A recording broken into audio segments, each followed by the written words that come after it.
Investigating, illuminating, and inspiring. Texas is home to some of the world's brightest innovators.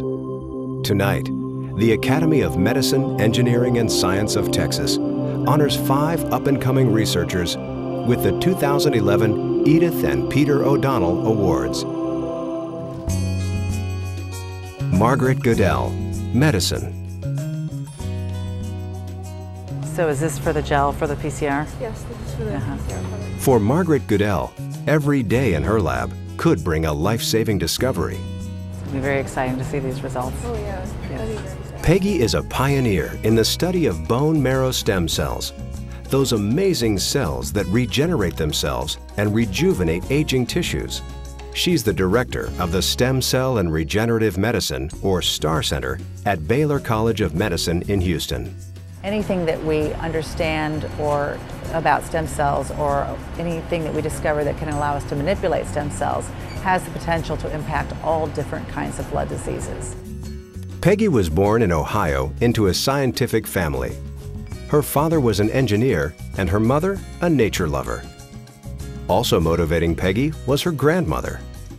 She thought maybe science would be an interest of mine, and so she started sending me books on how to dissect frogs, which I did in the backyard. Years later, Peggy would travel to Connecticut and London to earn her bachelor's degree in biology. She received her PhD from Cambridge.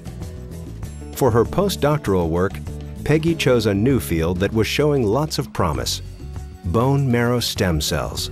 The idea was that if we could take out the stem cells of the bone marrow and modify them, we could put them back into patients and treat blood diseases.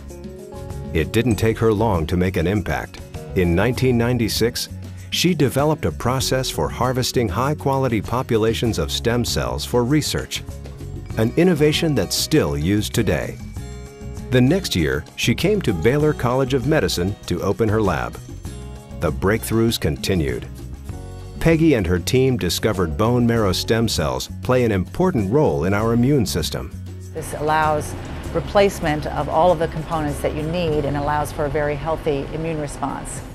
Now, her team is trying to understand that role and whether the failure of those stem cells could cause diseases like leukemia and lymphomas. Those are the colonies. Colonies look bigger here. Stem cell research is still a new frontier, and Peggy makes sure her team upholds the highest scientific standards.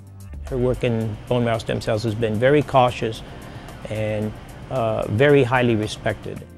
When some scientists speculated that stem cells hold a fountain of youth because of their ability to regenerate tissues, Peggy's team investigated. They discovered that bone marrow stem cells also experience the effects of aging. We still hope that if we can understand how they age, that we might at least be able to slow their aging process down. Peggy Goodell has become known as a leader in her field, and that is helping to establish Baylor as a top research institution. Someone like Peggy, for me, is Baylor's star in the stem cell area. She's growing a team in the stem cell area, not only her own research program, but other faculty members that she's helped to recruit. For Peggy Goodell, it's not as much about personal gain as it is gaining an edge against maladies like sickle cell anemia and AIDS. We are constantly aware of the potential impact that our work can have on areas of medicine. And that's very exciting and motivates our work. J.C. Chow, Engineering. Electromagnetic wave have to go through all the ribs and tissues. Dr. J.C. Chow is describing an electronic device designed to be implanted in the human body. It's not science fiction. It's actually a new wave of medicine being developed today in his lab at UT Arlington. JC hopes these devices will one day help make diseases and chronic pain more bearable. Engineer can bring a solution to the medicine in a total different perspective. Drawing from his expertise in electrical engineering and a knack for listening to medical doctors, JC is seeking out new approaches to treating old health problems. His collaborative nature is really important in helping him learn and understand where important problems are. And then he's able and creative enough to take his own discoveries and to make them useful. JC grew up in Taiwan as the son of an electrical engineer. He earned degrees in electrical engineering at Taiwan University and at Caltech. After college, JC found work at various corporate labs. He soon realized he'd rather spend his time solving the problems of mankind than worrying about profits. That's what led him to UT Arlington in 2002. Every time the acid or non-acid liquid flush through the esophagus, the impedance sensor will detect it. At UTA, JC and his students are developing a radio frequency sensor that, when implanted in the esophagus, can detect whether drugs are effectively treating severe acid reflux that can lead to cancer. The sensor works without batteries or wires. And we also have the device that's embedded in the stomach that can provide electrical current to stimulate the stomach tissue. There's even a batteryless strain sensor that can detect esophagus wall pressure or bladder volume. JC's team is collaborating with another professor to develop sensors called neurostimulators. They're designed to detect pain signals and then block them by transmitting electrical signals into neurons, which is much more efficient with much less side effect than conventional way like morphine. In yet another part of JC's lab, they're working on a microfluidic platform that shows how prostate cancer cells move and grow. You see, this cell is moving Like right now, in two different directions. Yeah. While many of his devices are in development or trial phases, JC already has group members in the clean room at UTA developing mass production processes in anticipation of future FDA approval. And JC looks forward to those approvals. As a lifelong diabetic, he knows the pain and discomfort disease can cause. I feel very happy whenever we have some research result that can go into clinical use. I feel a personal accomplishment knowing I help a lot of people. Kim Orth, Science. So now you're going to try to do it without centrifuging and just see what happens when they infect. Yeah. Dr. Kim Orth's interest in bacteria is infectious. She and her students at UT Southwestern Medical Center in Dallas spend countless hours studying the germ. It excites me that we can discover new things by studying bacteria because they figured it out so long ago. What they figured out was how to manipulate the signaling system in our cells, the system that triggers our disease-fighting defenses. They basically hit the Achilles heel in a signaling pathway, and they can shut the whole pathway down. Kim believes if we can learn to manipulate cells the way bacteria do, the possibilities could be enormous. A native of Plano, Texas, Kim had no real interest in biochemistry until college. She took a class at Texas A&M on molecular genetics, and the professor ignited a spark. I'd always learned biology and chemistry and genetics, and he took them all and he melded them all together, and I thought, this is amazing. Kim earned her bachelor's degree in biochemistry, then her master's from UCLA and her PhD from UT Southwestern. Kim was working on her postdoc at the University of Michigan when she made an amazing discovery. She found that the bacteria that cause bubonic plague spread by sending what she describes as targeted missiles into cells. Those so-called missiles prevent proteins in the cells from sending out signals for help. Kim compares it to taking control of the light switches in a house.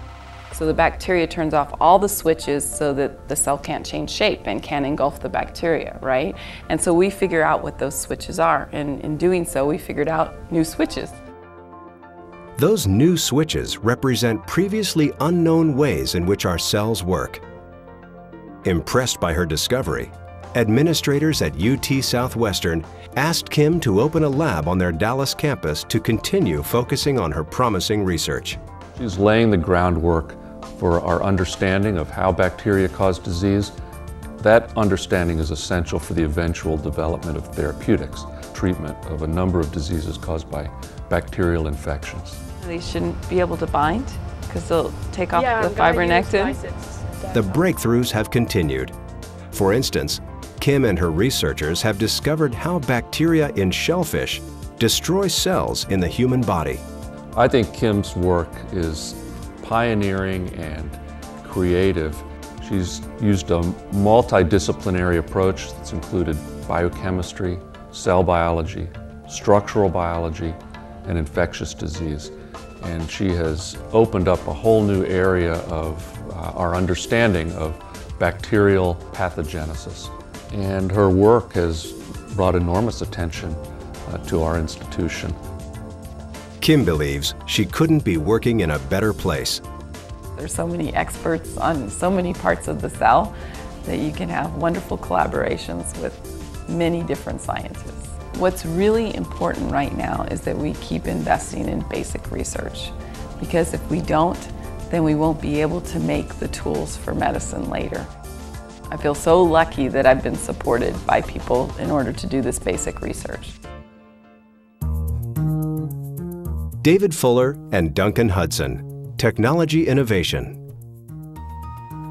If that's the case, then if you take this path, which we can connect today. Duncan Hudson and David Fuller are creating more uses for LabVIEW, the flagship product for Austin-based National Instruments.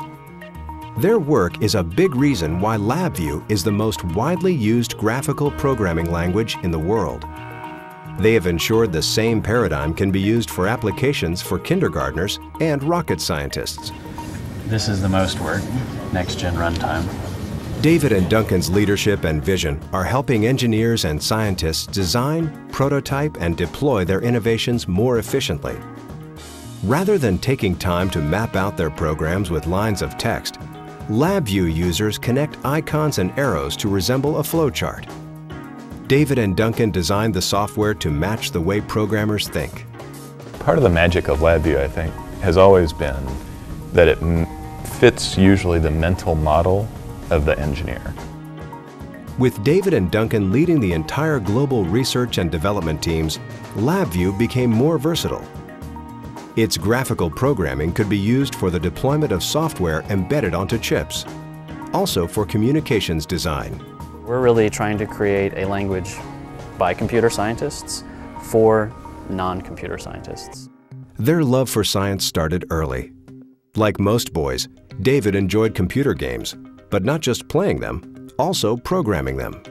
By the time I actually entered college at Texas A&M, I had a pretty strong background in both the math, the logic, and a history of computer architectures.